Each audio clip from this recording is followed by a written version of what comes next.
Welcome to the 2015 Colorado Real Estate and Economic Summit. We've got a lot to talk about in this great economic times here in Denver, Colorado. I'm pleased to welcome to the stage the President and Chief Operating Officer of Colorado's leading real estate company, Coldwell Banker, Chris McGatt. So what's happened historically when it comes to real estate across the country? Well, certainly you'll see the high water mark in 2005 when we sold collectively just over 7 million homes. The problem was that wasn't even close to being sustainable. It was a real blip, a bubble, as many people refer to it as. And as you can see, big dip down to 2008, where we sold just a hair over 4 million homes across America. Well, we're recovering now, and it seems that number between about 5 million and 5.5 million seems to be a reasonable, sustainable number of homes. In the past 30 plus years, you'll see the Colorado appreciation has been 231%. Which is great. We're second only to DC. So for the long pull, Colorado has proven to be a really effective and successful market. We look at 3 different drivers to look at the health and direction of the market. First of all, we look at the number of homes that were sold. Now, keep in mind, it's quite fascinating. Last year, meaning 2013, end of the year, the market sold nearly 17% more homes than the prior year. That's a huge increase in the number of sales. Now last year, 2014 at the end of the year, we actually sold 2.9% fewer homes. Why was that? No one in Colorado wanted to own real estate? There's nothing to buy. And that's the next slide, as you see right here. The inventory is at historic low levels. In fact, if you were to go back to 2011, we had at the end of the year on the market over 15,000 homes available for sale. Huge number of homes, a lot to choose from. Same time, end of December this year, less than 4,000 homes. A whole different picture, creating entirely different pressures for buyers and sellers as well. So that is also driving the next slide, which is what's happening in the way of average sales price. That tightness in the inventory is pushing up average sales price, as you can see. In fact, last year, coming off of a year of 9.5% increase in average sales price, last year came in at 7.7%, making it very difficult for first-time home buyers, which we'll speak to in a second. Denver among the 10 least affordable rental markets in the United States. Denver rental market growth deemed amazing. And Metro Denver's tight housing market puts a squeeze on rentals. You know, if you're a tenant, this is not a fun time. If you're a landlord, this is a really, really good time. Here's a graph showing different rental averages for the year 2014 in Metro Denver. And the bottom graph, if you can't see it in the back, represents 1 bedroom. And then they go up from there. So the green is 2 bedroom, the red is 3 bedroom, and the top line is 4 bedroom, etc. And that top line already approaching $2,000 a month, and the 1 bedrooms hovering right in there in the high 900s to like 1,000. The top fastest rising rents in the United States, we're coming in third right here, right behind San Francisco and San Jose, at an astounding year-over-year increase of 10.2% over the year 2013.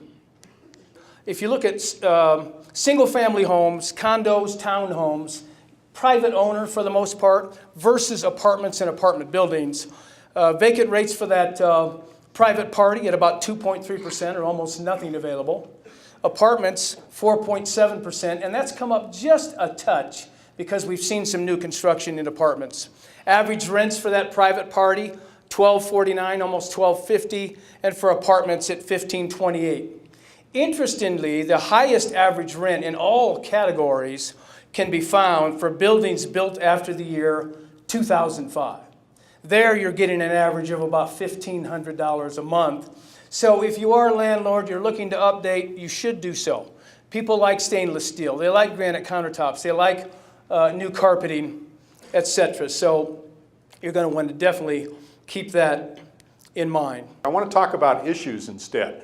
And I want to talk specifically about 3 issues that I continually come across in covering my stories, kind of a multidimensional things that pop up in different stories in different ways. And these are 3 myths concerning Colorado's future, 3 things that you shouldn't believe about our mile-high real estate market.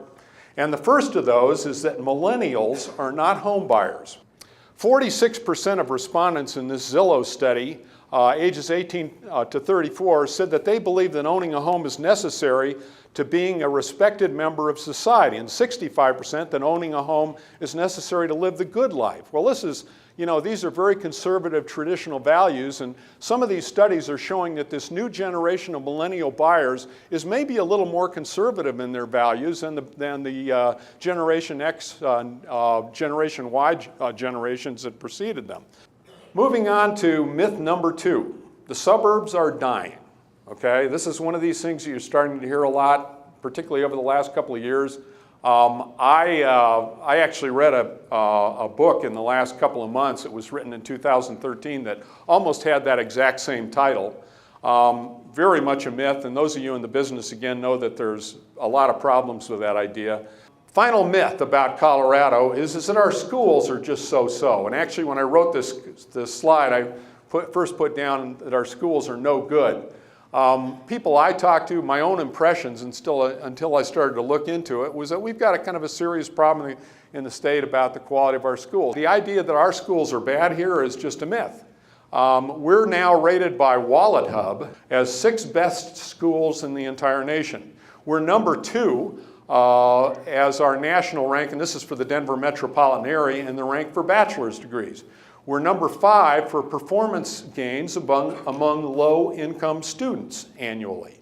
We're grade A in academics, international competitiveness, parental options, and return on investment. You live in a great place. If you're not doing well and not making money, go see a psychiatrist or something, or smoke more pot or something. I mean, there's nothing market-wise that can improve that will make it much easier for you. It's already great. You're one of the 2 or 3 hottest cities in the country. State's fine. Now, looking forward, future leading indicators, Colorado's good. Your house prices have more than recovered, which is an unusual story. Your foreclosures are super, super low. There's no problem here. Unemployment levels are crazy low. Crazy low. They were high, they've come down dramatically, and they're tied for 5th or 6th best with a couple other states. You're good. Here again, you're tied with those other states. No foreclosures, low unemployment. My gosh, multifam ripping off the cover. The only problem here is you aren't building enough single fam. I mean, that's the problem here. See, single fam, not good. Multifam, the difference is excellent. This is multifam. You're as good as you were ever in multifam, ever. Multifam, great. Single fam, weak. All right, population growth here continues to be good. U.S. population growth is less than 1%. You're closer to 2. As a result of that, the percentage of the U.S. population that's Colorado continues to grow. You've doubled your relative population from 0.8% 60 years ago to close to 1.6 or 1.7 today. You are a great story. If you're not making money hand over fist and expanding your business, go home. Okay? Go into multifam a little bit. Enjoy the ride, and don't worry about what you see elsewhere. But interest rates are going to rise, no ends. Denver's a hot city, one of the fastest growing in the country. Rates are going to rise. But we are a very happy country, the best on the planet, and you are among the 3 or 4 best cities in the best country. So congratulations to you. You're prescient and geniuses for all having planned to live here at this time when you were born.